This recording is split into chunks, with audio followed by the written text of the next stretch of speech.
Red colour کی خوبصورت فراق پہنے ساتھ کیپری اور سر پر شفوں کا ہلکا سا کالدار دوپٹہ اوڑھے ہلکا سا نیچرل میک اپ کیے وہ ذیشان سے نکاح کرنے کے لیے تیار ہو چکی تھی۔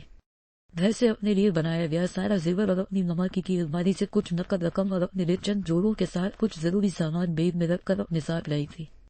اس وقت وہ دونوں لاہور کے ایک ہوٹل کے روم میں تھے۔ اس بیگ میں کیا ہے؟ ذیشان کی شاطر نگاہیں فروا کے قریب رکھے بیگ پر ہی تھی۔ فروا نے اسے بتایا تو ذیشان بار بار اپنی ہاتھ میں پڑی ہوئی گھڑی پر نظر ڈال رہا تھا۔ تم بار وقت کیوں دیکھ رہے ہو؟ فروا نے اس کے عمل پر غور کرتے ہوئے پوچھا۔ نہیں کچھ نہیں، ذیشان نے مہارت سے اپنے تاثرات کو چھپایا۔ نکاح کرنے سے پہلے میں چاہتا تھا کہ ہم اپنی آنے والی زندگی کے لیے دا کر لیں۔ پھر کیا کریں؟ فروا نے پوچھا۔ ہم داتا صاحب چلتے ہیں، وہاں دا کر لیں، پھر وہاں سے واپسی پر جا کر نکاح کر لیں گے۔ اس نے اپنا مدعا بیان کیا۔ ٹھیک ہے چلو تو پھر چلتے ہیں۔ وہ دونوں ہوٹل سے نکلتے ہی باہر آئے اور بائک پر سوار ہوئے داتا صاحب روانہ ہوئے۔ وہاں پہنچ کر فروا خواتین والی سائڈ کی طرف بڑھتے ہوئے اندر جانے لگی تو ذیشان نے اسے مخاطب کیا۔ تم ایسا کرو، یہ بیگ مجھے دے دو، تم کہاں اسے سنبھالتی کرو گی؟ اندر بہت ہی چالاک اور ماہر فقیر کے روپ میں چورنیاں گھوم رہی ہوتی ہیں اور ایسی ہی واردات کی فراق میں ہوتے ہیں۔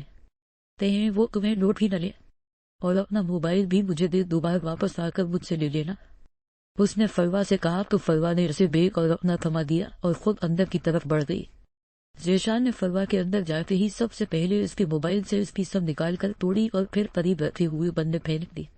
اس کا موبائل پاکٹ میں ڈالا اور بیگ لیے بائک پر بیٹھتے ہوئے وہاں سے نکلتا چلا گیا۔ آج اس کی دوپہر کی دبئی کی فلائٹ تھی۔ اس نے اپنے ایک دوست کے توسط سے وہاں جانے کا پروگرام بنایا تھا اور اس کو آدھی رقم دے کر آدھی وہاں پر پہنچے گا تو دینے کا وعدہ کر رکھا تھا۔ وہ رقم اس بیگ میں موجود رقم اور موبائل سے حاصل ہونے والی تھی۔ کچھ دیر بعد جب فروا باہر آئی تو ذیشان کہیں بھی نہیں ملا۔ اس نے مردوں والی سائڈ پر باہر سے جھانک کر دیکھا۔ کافی دیر کھڑے باہر اس کے آنے کا انتظار کرتی رہی، مگر وہ کہیں نہیں ملا۔ پاس گزرتی ہوئی ایک عورت سے اس کا موبائل مانگا۔ آنٹی پلیز میرا موبائل کھو گیا ہے، مجھے اپنا فون دے دے، مجھے اپنے شوہر کو کال کر کے اپنی اطلاع دینی ہے، بس ایک کال کروں گی۔ فروا نے پاس سے گزرتی ہوئی عورت سے رجا۔ اس نے اپنا موبائل دیا تو فروا نے ذیشان کے نمبر پر کال ملائی۔ نمبر مسلسل بزی کر رہا تھا۔ اس نے کچھ سوچ کر اپنا نمبر بنایا۔ میرا موبائل بھی تو ذیشان کے پاس ہے۔ اس نے اپنا نمبر ملایا تو اس کا نمبر مسلسل آف جا رہا تھا۔ دیکھیں مجھے دیر ہو رہی ہے، آپ میرا موبائل واپس کر دے۔ پاس کھڑی ہوئی عورت نے اس سے اپنا موبائل واپس مانگا تو اس نے پریشان ہوتے ہوئے اس کے ہاتھ میں فون رکھ دیا۔ منہاج سیرت کو کمرے لایا تو روم کو لا کیا۔ سیرت منہ پھیلا کر کھڑی رہی۔ اگر سوری بولو تو مان جاؤ گی، منہاج نے اس کے کان کے قریب آتے ہی سربوشی کے انداز میں کہا۔ منہاج کے اس انداز پر جی جان سے لرز کر رہ گئی۔ وہ کانپ اس کے اس لہجے کی عادی تھی۔ منہاج اس کے گالوں پر پھیلی ہوئی صوفی پر اور بھی فدا ہوا۔ پہلی بار منہاج اس کے قلب کی شدت سے تنگ نہ کر بیٹھا۔ اس نے سیرت کی کلائی تھام کر اپنی اور کھینچا۔ مستز پاس آؤ نا، چھوڑے نہ منہاج، کیا کر رہے؟ چھوڑے میری کلائی ورنہ میں رو دوں گی اور آپ سے بالکل بھی نہیں بولوں گی، اس نے روحان سے لہجے میں کہا۔ مان بھی جاؤ میری بات مستز، ہاتھوں میں رہنے دو یہ ہاتھ، اس نے خمار آلود لہجے میں اسے اپنے قریب کرتے ہوئے وہ چھیدتی کہا۔ آج اس کے چہرے پر پھیلے حیا کے رنگ اسے مزید اپنا اسیر بنا رہے تھے۔ وہ آج انہیں رنگوں نے کھو جانا چاہتا تھا۔ اپنے دل میں مچلتے ارمانوں کی تکمیل کرنے اور اس کی نازک کمر میں ہاتھ ڈالتے ہوئے بستر کے قریب لے کر آیا۔ سیرت کو آج اس کے انداز ہمیشہ سے کچھ مختلف لگے تو ہولے ہولے لرزنے لگا۔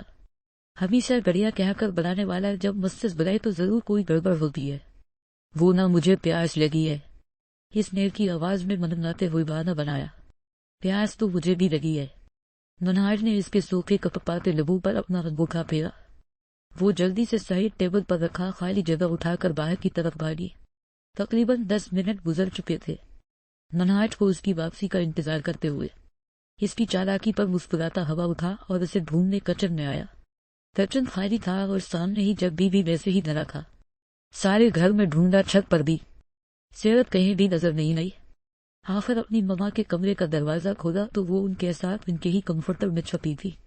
ارے منہاج تم کب آئے؟ آج تو تمہاری نائٹ شفٹ تھی۔ نائٹ تو برباد کر دی آپ کی چہیتی بہو نے یہاں آ کر، اس نے دل میں سوچا۔ حفصہ بیگم نے اسے سامنے دیکھ کر سوال کیا۔ بس مما ڈیوٹی چینج ہو گئی تھی، کسی وجہ سے اسی لیے واپس آیا۔ یہ سیرت اکیلے میں گھبرا رہی تھی تو کچھ دیر پہلے ہی یہاں آئی تھی، اب تو شاید سو گئی ہے، اسے رہنے دو ادھر ہی، اسے اب اٹھایا تو اس کی نیند خراب ہو جائے گی۔ جاؤ تم بھی پھر اپنے کمرے میں آرام کرو، انہوں نے کہا۔ سیرت نے حفظ بیگم کا رخ دوسری طرف ہوتے ہی اپنا چہرہ کمفرٹر سے باہر نکالا اور منہاج کی طرف دیکھا، مگر منہاج کا چہرہ اس وقت غصے کی شدت سے سرخ ہو چکا تھا۔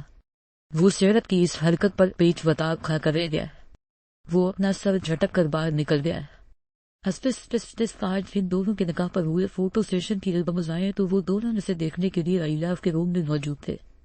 تم کتنے ہینڈسم لگ رہے تھے، دربت کے کلچرل ڈریس میں۔ عیسیٰ نے شلوار قمیض پر واسطپٹ پہن رکھی تھی اور سر پر دربت کی مفلنج سٹائل کی کیپ جس پر ایک سائڈ پر خوبصورت پنکھ لگا ہوا تھا وہ پہن رکھی تھی، جس میں وہ واقعی کسی ریاست کا شہزادہ معلوم ہو رہا تھا۔ عیسیٰ نے اپنی تعریف سن کر مسکراتی نگاہوں سے اسے دیکھا۔ جب رخصتی ہوگی تو میں چاہتا ہوں تب تم بھی وہاں کا روایتی ڈریس پہنو گی نا؟ اس نے مان بھرے لہجے میں شائستگی سے پوچھا۔ ایلاف کے اسباب میں سر ہلاتے کسی نے پیار سے اس کی داد کو چھوا، مگر میں تو اس دن کا ناراض تھا۔ تم سے اس نے کچھ یاد آتے ہی چہرہ پھیلایا۔ مجھے تمہاری ناراضگی دور کرنی آتی ہے، یہ کہتے ہی ایلاف نے اس کے گلے میں بانے ڈالے تو عیسیٰ نے بھی شدت سے اسے خود میں سمو لیا۔ اتنے قریب وہ پہلی بار ہوئے تھے۔ رکو کسی تم ہمارے اس مومنٹ کو ہمیشہ کے لیے شروع کر دو، ایلاف نے کہا اور اپنا موبائل اس کی طرف بڑھایا۔ عیسیٰ نے تصویر لی گئی تصویر میں منظر کچھ یوں تھا کہ عیسیٰ کا چہرہ نظر آ رہا تھا اور ایلاف کا نہیں، بس ایسا ہی لگ رہا تھا کہ عیسیٰ نے کسی لڑکی کو جی جان سے اپنے گلے سے لگا رکھا تھا۔ کچھ دیر بعد ایلاف نے وہ تصویر اپنے سٹیٹس پر ڈال دی، اس کے نیچے یہ لکھ کر بیسٹ مومنٹس مائی لائف۔ منت کے سوتے ہی وہ اس کے کمرے کا دروازہ بند کرتا نیچے جانے والے راستے کی طرف قدم اٹھانے لگا۔ اپنی پاکٹ سے چابیوں کا گچھا نکالا، سرخ ہوتی آنکھوں سے اس نے چابیوں کو غور سے دیکھا۔ آنکھوں سے بے اختیار ہی آنسو نکلے، آنسو میں اتنی روانی تھی کہ اسے اپنی آنکھیں بیچنی پڑے۔ دل میں درد کی تیز لہر بڑھی، اس نے دل پر ہاتھ رکھا، اس کی آنکھوں کے سامنے پھر سے وہی سب منظر لہرانے لگے۔ یہی تو اس کی جان سے عزیز ترین ہستیوں میں سے دو نے دم توڑا تھا۔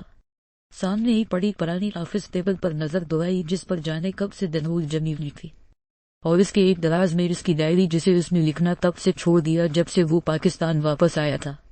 اس نے وہیں لکڑی کا صندوق کھول کر اس میں سے جال نکالا۔